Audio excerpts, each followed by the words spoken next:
Hi guys, this is a legend and welcome back to my YouTube channel. So for today's video, i-share ko lang yung mga sikreto ko kung paano tumagal or nakastay ako dito sa bahay ng amo ko na ayan, hindi sumusuko at lumalaban sa buhay. So, ang tips dyan is pag nagalit yung amo mo, wag mong didibdibin. Hayaan mo lang sila kasi the more na dinidibdib mo, talo ka. The more na napipikon ka, talo ka. So, ang gagawin mo, pag nagalit, kalmahan mo lang, hindi yung, nung bago ako dito guys, is hindi ko masyadong matagalan and bigla akong parang ayoko na, napagod ako, na parang gusto ko nang umuwi, na nalulungkot ako.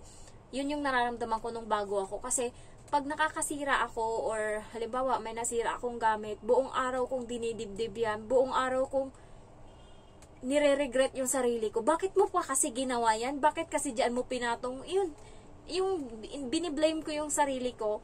Bakit mo kasi dyan pinatong? Yan tuloy nasira, yan tuloy ganyan. So, dahil sa kakaganyan ko, buong araw nasisira yung ko, yung mental health ko, yung utak ko.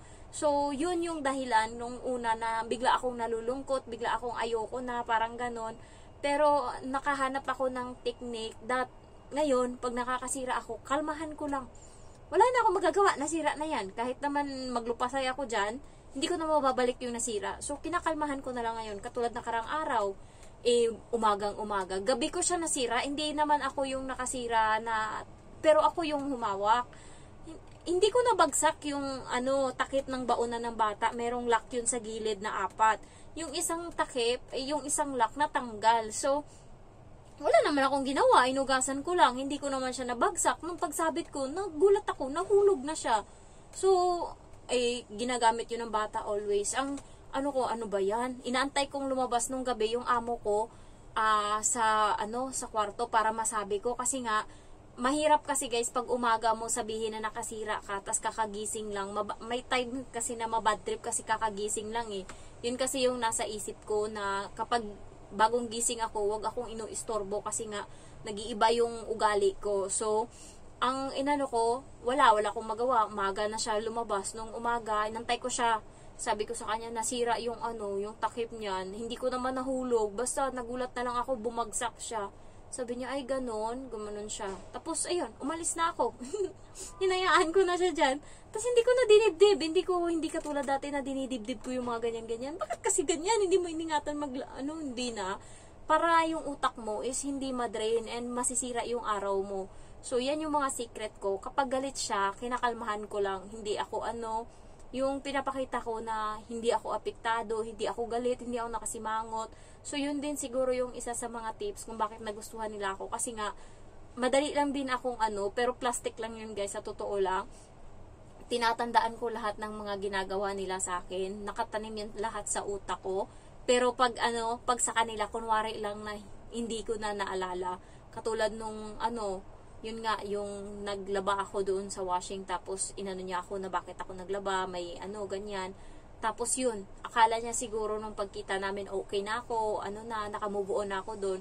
Pero hanggang ngayon, nandyan pa din yan sa utak ko. Pero sa harap nila, kunwari, okay na ako, wala na sa akin yung issue na yun. Pero nasa utak ko pa talaga siya. So, ganun lang yung ginagawa ko.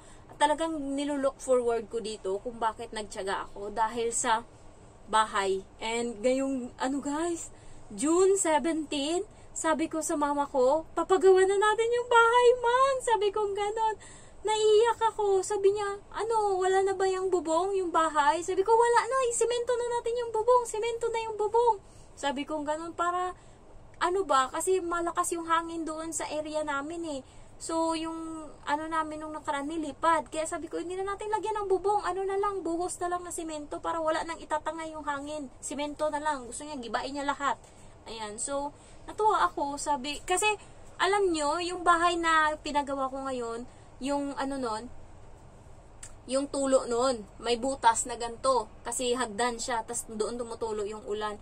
Pero pag doon talaga sila tumatambay, nandun yung mesa, doon sila kumakain, nagpe-prepare ng pagkain, nagluluto. Tumatambay kasi daw malamig, kahit na ganun lang malamig, kasi nga simento, yung tinitiran-tirhan nila na kubo, gawa sa yero lahat, kaya medyo mainit. So, yun, natutuwa ako, kaya ngayon mapapagawa ko na. Sabi niya, ano, sabi ko kasi 2 years na naman, may bago akong kontrata. Sabi niya, ano, okay ka lang ba dyan? Hindi ka na, sabi niya, kaya mo pa ba? Sabi gano'n ng mama ko. Sabi ko, kaya ko para sa bahay. Sabi kong gano'n. Para matapos yung bahay, para kahit papano, magpahinga man ako sa sunod, hindi na natin poproblemahin yung bahay. So, yun lang yung nagpapalakas ng loob ko, yung bahay na inaano ko talaga, na tinitignan ko. Tapos, ang ano ko is, yung bata, yun, pray lang kayo always. Parati ako nagpipray araw-araw, na sana malagpasan ko tong araw na to. And guys, mabilis lang yung araw sa akin dito, lalo pag yung bata is pumapasok sa school. Kasi nga, maaga sila umaalis. Tas yung amo ko, halos buong araw yan sa labas. Wala naman siyang trabaho, pero buong araw siya sa labas. Uuwi lang yan siya, minsan alas 2, alas 3 na, ayan, nandito na ako sa kwarto. Basta sabihan niya lang ako na sunduin ko yung bata, pupunta kami sa park, punta kami kung saan, kung may piano, punta kami. Yan lang yung ginagawa ko. Tapos pag uwi, busy na ako kasi magluluto ako, mag-aano ako. So, tuloy-tuloy na yung trabaho ko hanggang magabi na matapos na sila kumain, maghuhugas ako, tas maliligo ako. So, tuloy-tuloy na yung ano ko, yung ang buhay ko ba. Kaya, okay siya sa akin kasi mabilis lang, matagalan lang ako or naboboring lang ako or nahihirapan ako kapag yung bata is nandito sa bahay. Kasi nga, nakikita ko yung mukha niya, nababanas ako lalo pag maglalaro kami, tapos puputulin niya kasi sasabihin niya boring yung laro namin. Sabi ko sa kanya, napakawalang kwenta kakalaro. Minsan pag pumupunta yan siya doon sa kusina, binibitbit niya yung teddy bear. Sabi niya maglalaro daw kami, sinisipa ko yung teddy bear na dinadala niya doon dalawa.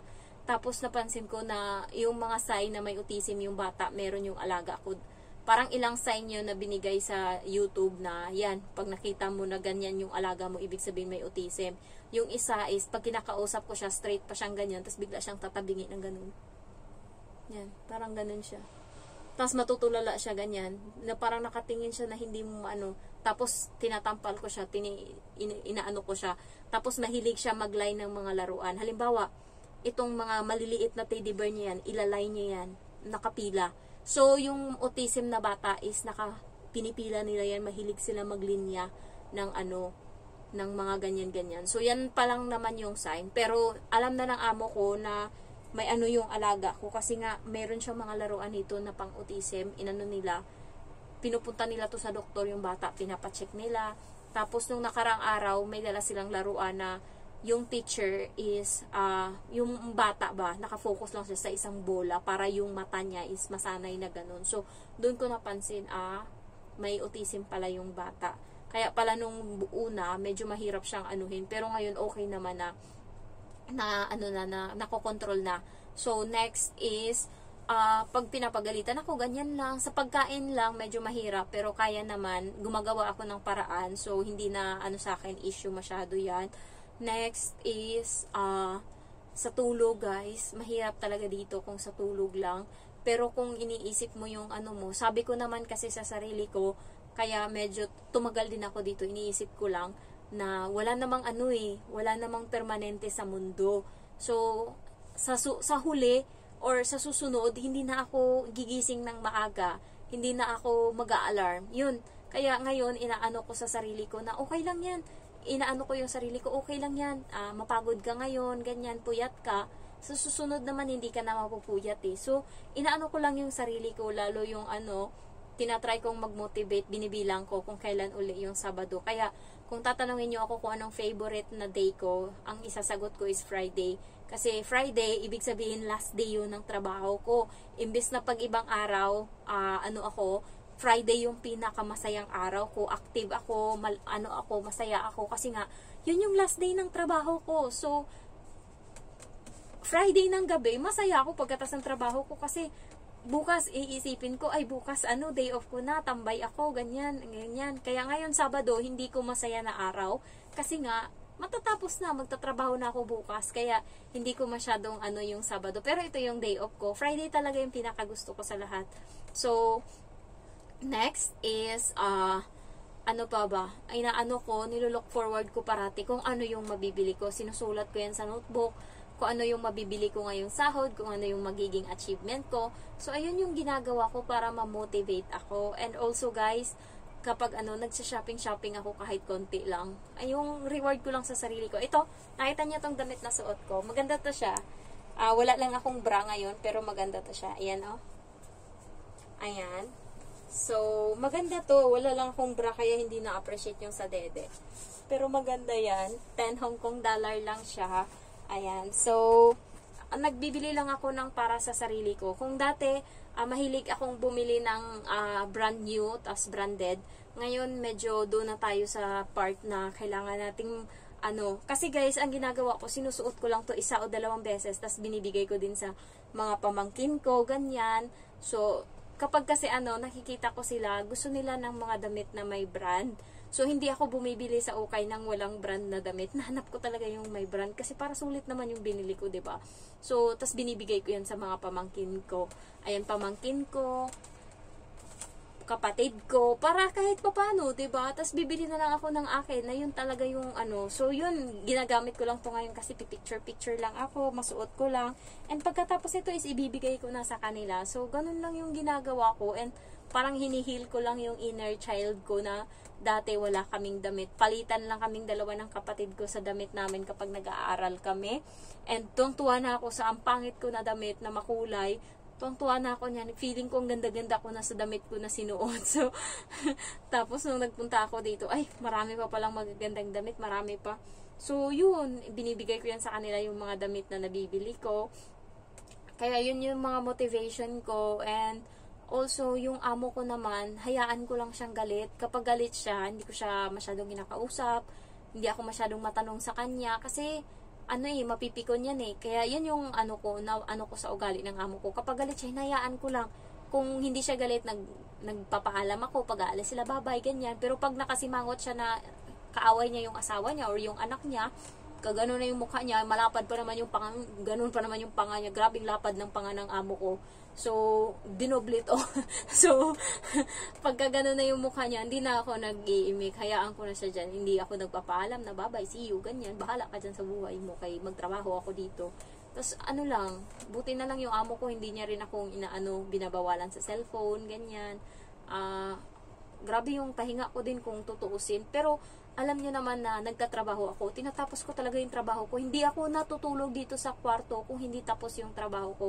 Yun din yung nagustuhan ng amo ko sa akin. Kasi kahit paano, kahit ganito lang ako, hindi nagbago yung the way ako magtrabaho. Consistent ba? Na kahit simula bago ako, mas nag-improve pa ako nang nag-improve. Nung bago ako, maano na ako magtrabaho. Pero hanggang ngayon, na-maintain ko yung trabaho na yun, nadagdagan ko pa, mas pinagalingan ko pa ngayon, mas dinadagdagan ko. Yung mga dating trabaho na hindi niya tinuturo sa akin, ginagawa ko na lang ng sarili ko. So, next is, inaano ko lang na kapag, is, yun, inaano ko lang yung goal ko, sinusulat ko always na kailangan kong ma-achieve yan. And also, iniisip ko, ay, ngayong buwan, may sasahurin ako, ganyan, ganyan. Ano yung bibilin ko para sa sarili ko? Especially guys, na tumatanda na ako ngayon, hindi na ako more on mga, more on mga gamit ako ngayon sa bahay. Makikita nyo, may mga ipon ako ditong sandok, tupperware, mga ganyan yung mga ipon ko dito, tignan nyo. Yan, mga tupperware yung naipon ko. Yan.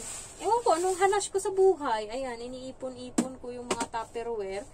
Pang bahay na nga talaga yung ko. Tapos, tinatanong nila ako kung bahay ko ba yung pinapagawa ko. Sabi ko sa mama ko, bahay ng mama ko.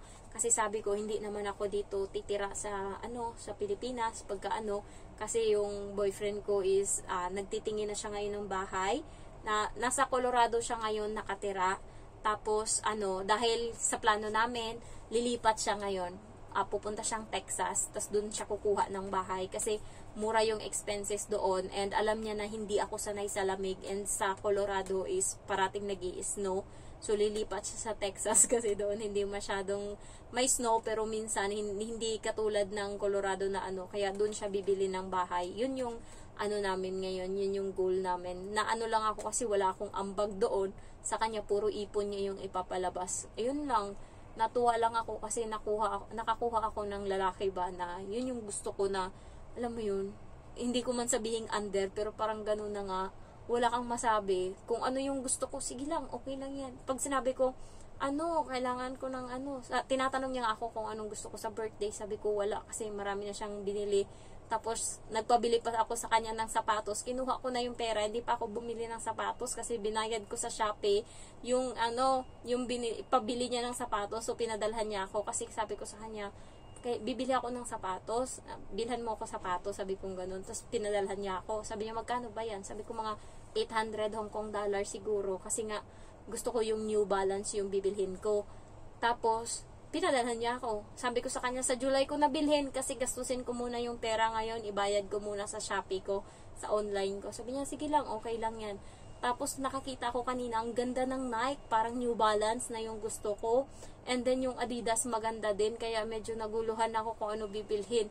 So, yun lang, basta motivate nyo lang yung sarili nyo always, tatanggal kayo sa trabaho.